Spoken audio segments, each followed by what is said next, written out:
Hello दोस्तों, कैसे हैं। आज फिर से हम आप लोगों के सामने किसी न किसी टॉपिक पे बात करेंगे। तो आज का जो टॉपिक हमने जो सिलेक्ट किया है वो है वर्क एट हाइट। तो मैं नबील अहमद और आपके सामने जो टॉपिक पे बात करने जा रहे हैं कोई hazards, work at height hazards या रिस्क के बारे में, मगर एक स्टेप है, स्टेप बाय स्टेप, मतलब किस तरह से आप उसको आइडेंटिफाई कर सकते हैं, कैसे एसेस कर सकते हैं रिस्क को, और अपने साइट पे आप किस तरह से मैनेज कर सकते हैं, वेल मैनेज्ड। तो ये देखना है। As a safety professional we are working in the one particular company and on the particular site. So what that the existing control measures are sufficient, the existing control measures are the managed well। जो भी हम existing control measure work at height पे लगाए हैं, क्या वो manage हुआ है, इसी पे हम बात करेंगे कि वर्क एट हाइट को किस तरह से, पहले अगर आप साइट पे जाते हैं तो किस तरह से एसेस कर सकते हैं, किस तरह से आइडेंटिफाई कर सकते हैं, वो स्टेप बाय स्टेप यहाँ पे हम बात करेंगे। तो कुछ यहाँ पे 5 स्टेप हैं। तो पहले स्टेप में अगर आप ये सबसे पहले ये जानें कि definition, define it, work at height, what is the work at height. So many is example and as per the standards but the most of the are the similar.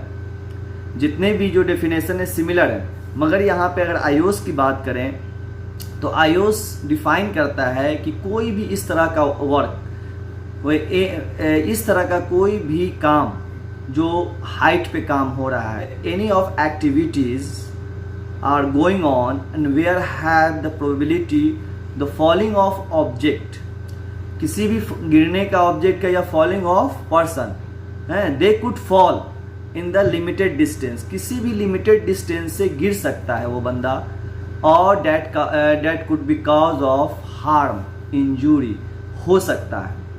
तो आप ये जान जाएं कि वो डिफाइन करता है। A hair is not a limited where you are the working, on the ground, above the ground या below the ground, जहाँ से भी होगा वहाँ पे आपको वर्क एट हाइट कंसिडर किया जाएगा, जहाँ चांसेस है एक डिस्टेंस से गिरने के बाद कोई इंजरी हो जाए। वो कोई भी लेवल हो सकता है, ये नहीं कि 1.8 मीटर पे होगा या 2 मीटर पे होगा या 10 मीटर पे होगा।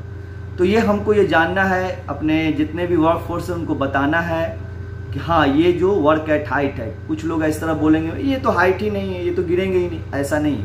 अगर एग्जाम्पल में इसी में बात करते हैं कि how can we include what kinds of practice it will be consider the work at height. तो देखें ऐसा तो बहुत सा है, जैसा हमने पहले भी एग्जाम्पल में बताया, मगर जो भी ऐसा, जैसे कि बारे कोई फ्रेजिल रूफ है, या आप you are the working near the edge of excavation, किसी भी एडजस्टमेंट ऑफ एक्सकेवेशन के काम कर रहे हैं, वहाँ से भी गिरने का आपको खतरा है, या एनी मीन्स ऑफ एक्सेस आप यूज़ कर रहे हैं, उसमें लैडर भी हो, MEWP भी हो सकता है, कोई इक्विपमेंट, एरियल लिफ्ट, कोई भी हो सकता है, जहाँ से आप गिरते हो वो भी आपका वर्क एट हाइट में कंसिडर होगा। इसी तरीके से मतलब any place where you are the working having the probability to fall on the ground, और वो चांसेस है गिरने का, वो आपको वहाँ पे यूज़ करना है, कंसिडर करना है कि वर्क एट हाइट। सेकंड बात करें तो सेकंड में आइडेंटिफाई द फिजिकल हैज़र्ड। आप फिजिकल हैज़र्ड को आइडेंटिफाई करें इस तरह से, जिस तरह हमने बात किया कि कोई भी ऑब्जेक्ट या आइदर द ऑब्जेक्ट या either the person the falling from the height, तो क्या वो रिस्क जो है, क्या did you assess the risk work at height, क्या आपने एसेस किया है, उसको एसेस करें। That risk is reasonable, what is the existing control, what is the further control. तो आप हैज़र्ड्स को आइडेंटिफाई करें, फिजिकल हैज़र्ड्स को। अब यहाँ पे बात आती है कि what could be cause.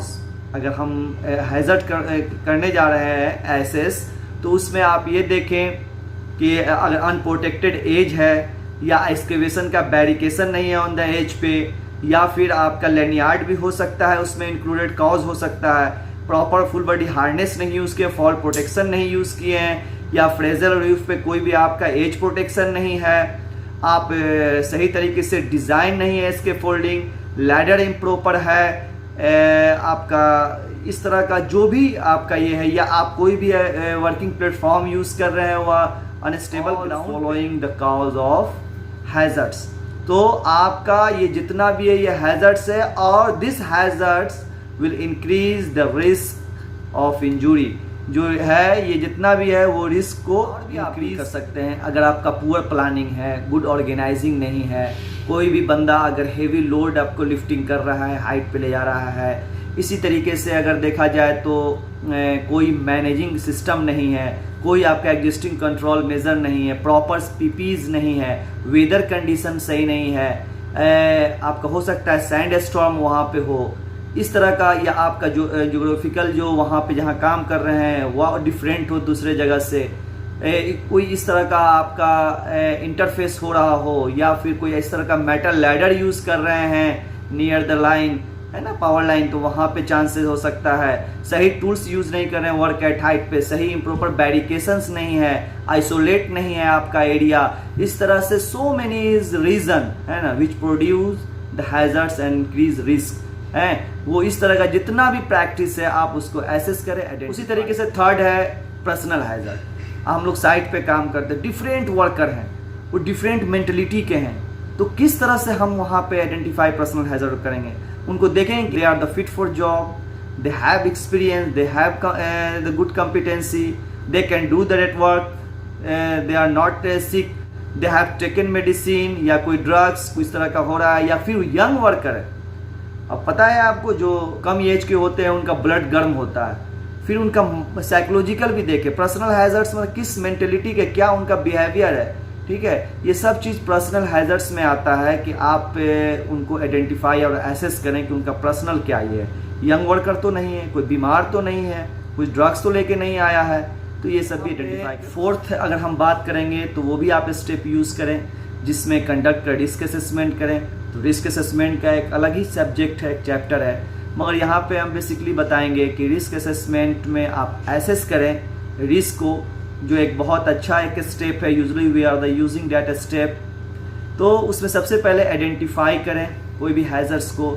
Second है हु माइट बी हार्म, क्या है, व्हाट इज़ द रिस्क, उसके अंदर क्या है, what is the controlling major है, डिसाइड करें, उसको रीअसेस करें, ठीक है, क्या कंट्रोलिंग मेजर एग्जिस्टिंग क्या है, फर्दर क्या कर सकते हैं। फिर उसको जितना भी ये आप स्टेप फॉलो कर लिया उसके बाद उसको रिकॉर्ड करें, रिकॉर्ड कीपिंग करें, हैं, और फर्दर फिर से सिग्निफिकेंट जितना भी है चेंजिंग उस पर भी आप गौर करें, फिर से उसको रिव्यू भी करें, ठीक है। ये एक 5 स्टेप आप मतलब वो पे अप्लाई करें। इससे हेल्प से क्या होगा कि जो आपका एग्जिस्टिंग और जो चेंजिंग हुआ है जो आपके एक्टिविटीज़ में, तो उसके हिसाब से फिर फर्दर कंट्रोल क्या है तो वो आप लगा सकते हैं, वहाँ पे आप यूज़ कर सकते हैं।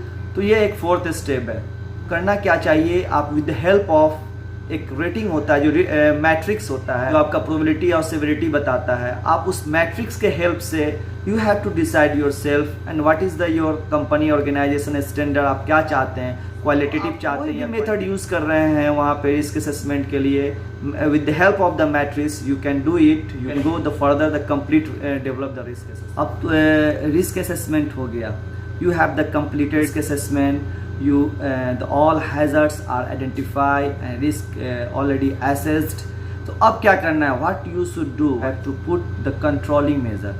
अब controlling measure जो आता है आपको पता है HOC hierarchy of control, तो hierarchy of control को फॉलो करें, ये अच्छा एक स्टेप है जो आप मतलब फॉलो कर सकते हैं। And at the time of putting your controlling measure, you should keep in your mind reasonably and practically what is the controlling measure is the cost effective and each and everything used to be considered in that time। आपको करना चाहिए अगर आप अच्छा और effective अगर इसका assessment है तो वो भी कुछ आपको ये भी देखना है जो अनडिजायरेबल है वो किस तरह से डिजायरेबल तक पहुंच सकता है। क्या पर्सनल कंट्रोलिंग मेजर है, क्या ग्रुप कंट्रोलिंग मेजर, क्या ऑर्गेनाइजिंग कंट्रोलिंग मेजर है, डिफरेंट कंट्रोलिंग मेजर, क्या आपका और भी इस तरह का कंट्रोलिंग मेजर है, तो वो सारे कंट्रोलिंग मेजर को आपको कंसीडर करना है वहाँ पे और हायरार्की ऑफ कंट्रोल को वहाँ पे अप्लाई करें। अगर आप सपोज दैट पहला हायरार्की कंट्रोल मालूम ही होगा आपको एलिमिनेशन, तो elimination it means you are going to avoid the work at height, whatever your work at height you are going to try to assembles and do on the ground, आप ground पे ही करना चाहते हैं, ठीक है। तो इस तरह का एलिमिनेट करें। ये हर जगह हर जितने भी बुक होगा या जो भी आपका कहीं भी ऑर्गेनाइजेशन में जाएंगे तो सबसे पहले एलिमिनेशन की बात होती है, मगर मोस्ट ऑफ प्लेसेस ये एलिमिनेशन बहुत ही कम ही चीज़ों में अप्लाई हो पाती है। तो हम लोग ज़्यादातर यूज़ करते हैं रिड्यूस और सब्स्टिट्यूशन, तो उसको भी अप्लाई करें। देखें वहाँ पे क्या क्या कंट्रोलिंग मेज़र है, उसके हिसाब से आप फिर वहाँ 5th कंप्लीट करें। तो अगर ये सारे 5 स्टेप आप फॉलो करेंगे और कम्युनिकेट करेंगे वर्कर से, वो जो रिस्क असेसमेंट है, वो जो स्टेप है, जब आप टूल बॉक्स टॉक में बात करेंगे तो क्या होगा कि वर्क एट हाइट का जो रिस्क है you can manage, and further we can say कि their risk are managed well, हम कह सकते हैं।